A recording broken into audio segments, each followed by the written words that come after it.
Vi er en gruppe på 4 personer, og vi går i 5. klasse, og vi har lavet nogle plakater, som har noget at gøre med klimaet, som vi gerne vil vise til klimakonferencen. Hvad er klimaforandringer? Klimaet forandrer sig.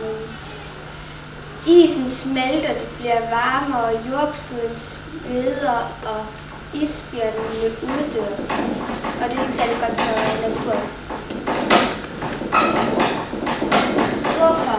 Fordi vi udleder rigtig meget CO2. Vi forbruger kul, olie, gas, når vi bruger strøm.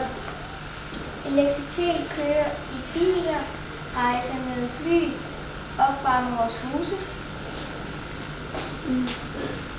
Måske skal vi blive bedre til at udnytte sol, vind og vandstyrke.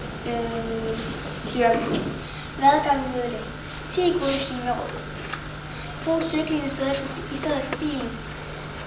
Sluk computer, tv, når du ikke bruger det. Hiv mobilopladeren ud af stikket, når du ikke bruger det. Skru ned fra radiator, når du lufter ud. Genbrug dit affald, batterier, dåser og elapparater. Sluk lyset, når du går. Spis årstidens frugter og grønt.